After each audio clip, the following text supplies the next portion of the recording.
Son las 9:28 y recibimos a Daniel González, economista. En este contexto económico, Daniel, ¿cómo estás? Bienvenido, buenos días. ¿Qué tal? Buenos días, Marcela. Buenos días, licenciado, a los radioescuchas de contextos. Bueno, este par de semanas plagado de noticias económicas, nos quedamos con el tema de que prácticamente vamos a vivir otra economía con la llegada de Alejandro Díaz de León al Banco de México, con la llegada de José González a Secretaría de Hacienda, con la transición de Agustín Carstens al Banco Internacional de Pagos y bueno, parecería que vamos a ver otras condiciones económicas. Sin embargo, es el grupo que ha tomado las decisiones en los últimos dos sexenios y difícilmente veremos un cambio de conducta en la dinámica económica, por lo menos al cierre de este sexenio durante el 2018, ¿no? Lo que es interesante destacar es que dentro de esta vorágine de noticias económicas que hemos visto, hay dos que son relevantes. Primero, en donde el Centro de Estudios Económicos del Sector Privado nos habla de que México requiere un ajuste, y el tema en donde la CONCAMIN nos está hablando también de que la reforma energética no ha tenido los resultados esperados y se tiene que modificar el modelo, ¿no? Y la siguiente es que el Instituto Mexicano de Ejecutivos de Finanzas el día de ayer pide cambiar el modelo. Entonces son organismos empresariales que nos están hablando de la necesidad de incentivar el mercado interno, porque el crecimiento del 2.3% que se programa para México no es suficiente y no ha sido suficiente en los últimos años, ¿no? Por un lado, por ejemplo, el Centro de Estudios de la Industria de la Confederación de Cámaras Industriales de la CONCAMIN nos dice que México perdió ya su capacidad para la transformación de hidrocarburos y derivados, y que esto ha restado competitividad sobre todo a la industria, al sector industrial metalmecánico, y que nos está volviendo vulnerables frente a pues la atracción de inversiones de otras partes del mundo, que es necesario que México recupere la competitividad vía este sector energético, ¿no? Y que tiene que ver con el tema de la liberación de las gasolinas a partir del día de hoy, en donde nos dicen que no va a ser un efecto drástico para la población en este país, como se ha venido dando la liberación en otras partes de México. Hoy se libera por completo en todo el país. Y por su lado, el Instituto Mexicano de Ejecutivos de Finanzas, en sus ponencias de este año, que nos habla de invertir para transformar, nos está hablando de que, si bien es cierto, México se ha insertado muy bien en los escenarios internacionales, la baja en la productividad, el acceso al escaso financiamiento y unidades empresariales muy pequeñas, empresas pequeñas, son incapaces de competir y de generar riqueza al interior del país, y por lo tanto ellos consideran que sería necesario un modelo de visión hacia afuera, pero que incentivara el crecimiento hacia adentro de nuestro país, ¿no? Dos visiones muy diferentes a lo que nosotros esperaríamos que dijeran los empresarios, pues en este momento importante, ¿no?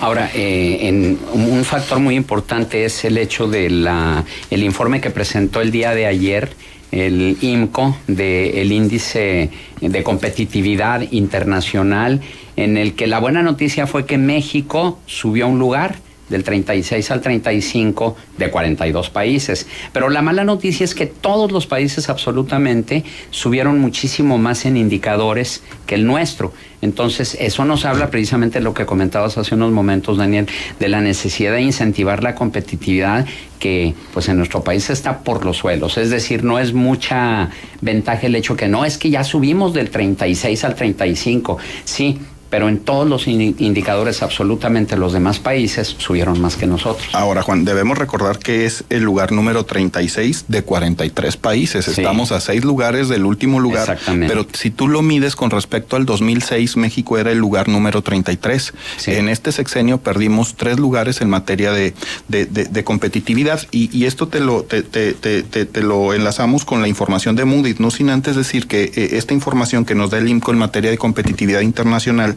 lo refiere básicamente a problemas de la violencia, a temas de corrupción, a temas del Estado de Derecho y a la posible crisis diplomática que se va a presentar por el tema de la negociación del Tratado de Libre Comercio con Estados Unidos, y el factor de la economía informal son factores que reducen la competitividad.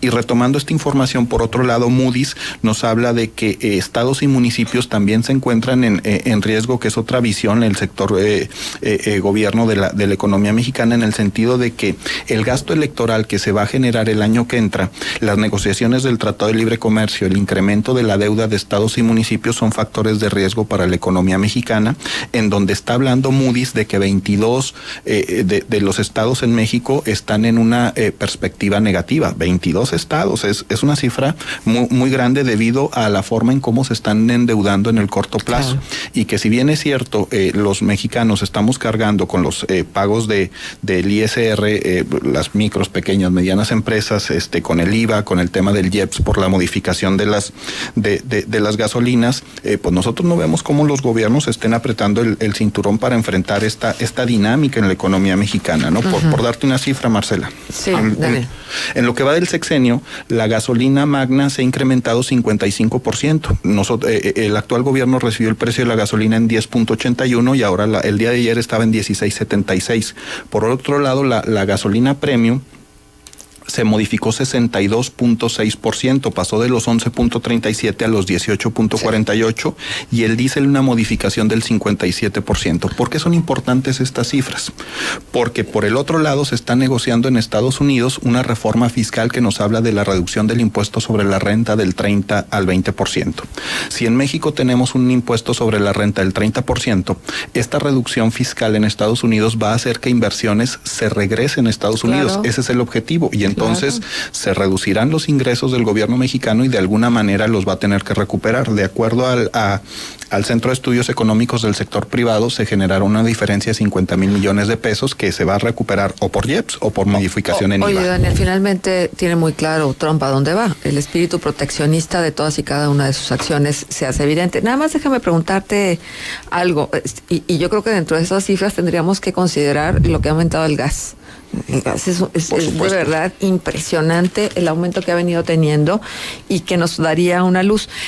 Mira, leyendo, hay un artículo que dice lo siguiente: el diario estadounidense The Wall Street Journal indicó que México podría entrar a una recesión e incluso ya podría estar en una. En octubre se había reportado que Carstens había dicho a sus cercanos que está preocupado por lo que venga para México y las decisiones que tomen Enrique Peña Nieto y José Antonio Meade, pues están haciendo muchas tonterías. La inflación está descontrolada, más de lo que quieren admitir. Ahora los indicadores de una recesión parecen más claros y el peligro de un aumento en la inflación y en las tasas de interés es más real. El portal Economía Hoy indica que una recesión económica es una baja importante de la actividad económica de un país, medida a través de una caída en la tasa anual del PIB durante un periodo suficientemente prolongado. ¿Cuánto tiempo? Los analistas dicen que al menos 3 trimestres consecutivos de caída son suficientes para afirmar que un país está en recesión.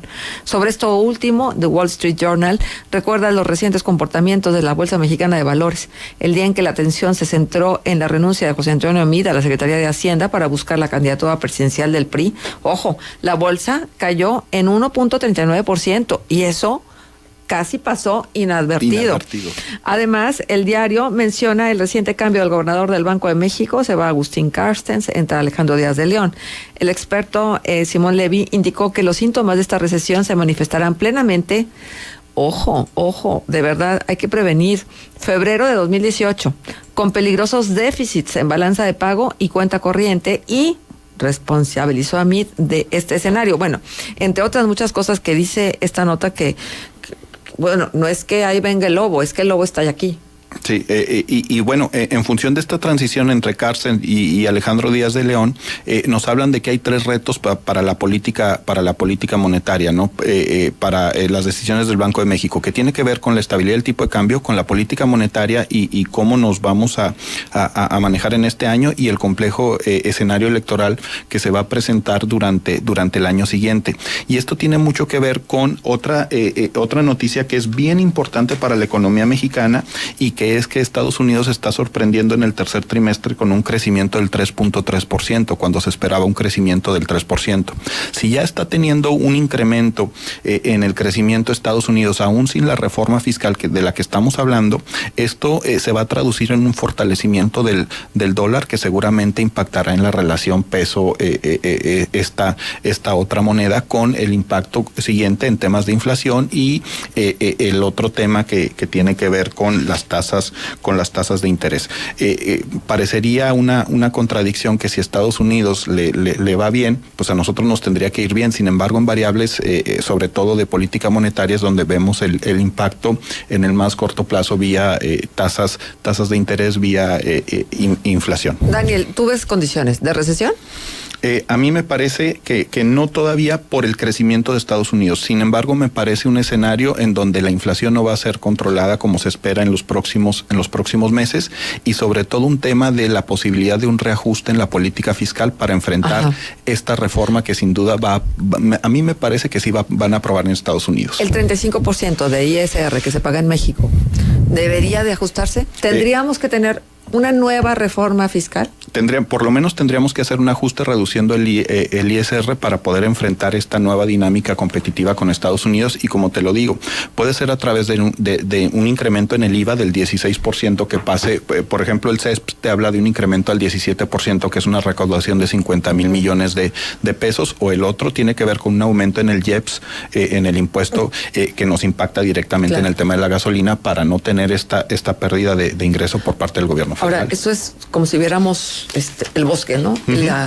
Y si lo vas y lo particularizas a cada uno de estos árboles llamados entidades federativas y municipios, ¿cómo nos va a afectar? Bueno, seguramente veríamos incrementos en tasas de interés, y esto se trasladaría a incrementos en los niveles de deuda, y que los gobiernos terminen por reducir sus inversiones en infraestructura para hacer frente a las variaciones. ¿Todavía? Para hacer la compensación a las variaciones de los intereses, ¿no? Y que esto se traduce en temas de empleo, en temas de incrementos de precios, en temas de reducción del crecimiento económico. Si bien es cierto, yo esperaría que no entráramos en una recesión, sobre todo por la dinámica de crecimiento de Estados Unidos, sí veo un escenario de una dinámica complicada para la economía mexicana. Ajá. ¿Hasta dónde José Antonio Meade es responsable de lo que estamos viviendo en función de las políticas diseñadas desde la Secretaría de Hacienda y Crédito Público? Pues fue el principal responsable de los dineros en el gobierno federal, entonces le veo la completa responsabilidad en ese sentido, pero cambiando un poquito este tipo de visiones, le encuentro mucha cercanía con Videgaray, secretario de Relaciones Exteriores. Lo veo como parte de ahí de un grupo económico muy importante, muy posicionado, y que pues nos permitiría ver, sobre todo a largo plazo, al futuro, que las condiciones de cómo se maneja la economía mexicana difícilmente tendrían una forma diferente de ser percibida, de ser manejada, por lo menos como lo está proponiendo el Instituto Mexicano de Ejecutivos de Finanzas, y por lo menos como lo está proponiendo la CONCAMIN y el Centro de Estudios Económicos del Sector Privado, que están pidiendo que se revise la política económica en México para darle una dirección, sobre todo de crecimiento de mercado interno. ¿Meade y Videgaray son lo mismo? A mí me parece que sí. A mí me parece que sí. ¿Votar por Meade es votar por Videgaray? Recordemos que fueron compañeros de escuela. Recordemos que Videgaray fue alumno, fue becario destacado de Pedro Aspe Armella, recordemos. El superasesor de todos los estados. De los estados, y secretario importante del salinismo, ¿no? Y con esa parte me quedo. Bien. ¿Y cuál va a ser el ramalazo de la liberalización de los precios de la gasolina que va a seguir subsidiando Hacienda?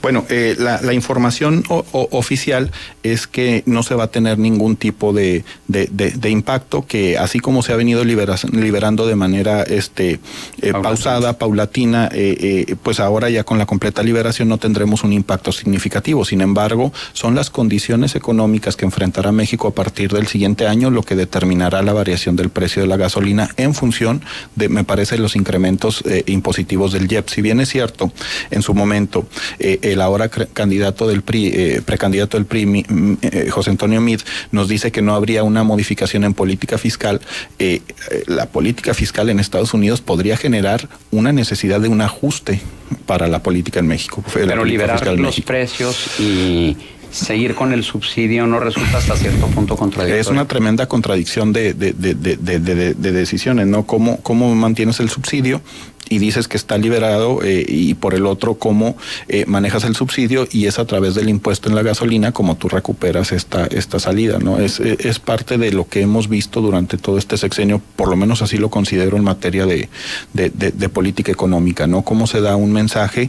y en los hechos se toman decisiones que sobre todo no son tan congruentes como uno esperaría. Una simulación, te doy un coscorrón pero te doy una sobadita. Sí, la política de la palmada patada, ¿no? Oye, ¿cómo andamos en la balanza de pago y en lo que significa la cuenta corriente? ¿Hay déficit? No lo tengo ahorita el dato, pero entiendo que parte de la decisión de la política del proyecto fiscal de este año era reducir el déficit en menos del 3%. ¿Y lo consiguieron?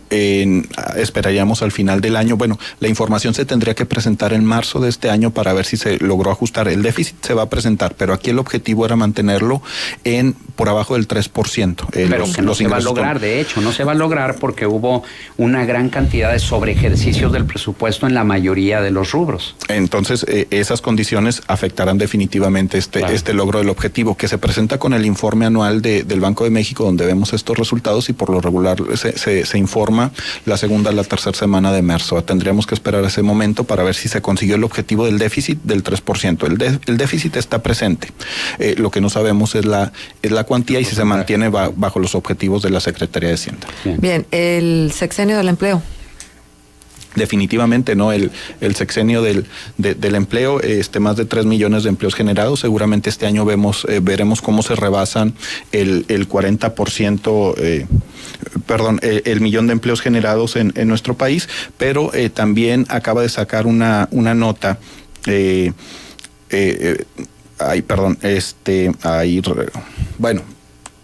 la Coneval, discúlpenme, fue la Coneval que nos está hablando de que 4 de cada 10 mexicanos no alcanzan a satisfacer sus necesidades de canasta básica. Entonces, si bien es cierto que tenemos el sexenio del empleo, hablar que 40 de cada 100 mexicanos no acceden a la canasta básica, nos está hablando del tema importante que son los salarios remunerados, y donde el ingreso laboral se reduce en términos reales el 2.1% durante este sexenio, de acuerdo a las cifras del Consejo Nacional de Evaluación de Políticas de Desarrollo Social, ¿no? Entonces, el tema es, si bien es cierto, estamos hablando del sexenio del empleo, tendríamos que estar trabajando ahora sobre cómo vamos a lograr que mejoren las condiciones de vida a través de mejores salarios. Y este es otro tema fundamental, y qué bueno que lo tocas, Marcela, porque, por ejemplo, Alicia Bárcena, directora del Centro de Estudios Económicos para América Latina, la CEPAL, plantea ya un ingreso básico incondicional. Ayer presentaron un libro en la CEPAL que nos hablaba de este ingreso básico, en donde se busca pues que sea más oportuno y para resolver problemas, para emancipar a la población que no tiene lo más necesario, y que esto es derivado de los problemas que han tenido las instituciones de seguridad social, sobre todo en América Latina. Vemos cómo esta alianza política en México entre el PRD, entre el PAN y entre Movimiento Ciudadano también nos habla de un ingreso estable para los que menos tienen, y también lo está manejando sobre todo la Organización para la Cooperación y Desarrollo. Entonces, estamos hablando de que de a poco estamos viendo que el problema, no solo en México, sino en el mundo, y que la dinámica de la economía tiene que ir hacia allá, es sobre el tema de las desigualdades y la pobreza. Bien. Pues muchas gracias, Daniel, por estar con nosotros. Daniel González, economista, estuvo en este contexto económico. Muchas gracias, Daniel. Estamos a las órdenes. Volvemos. Contextos. El programa líder en la radio hablada en La Laguna.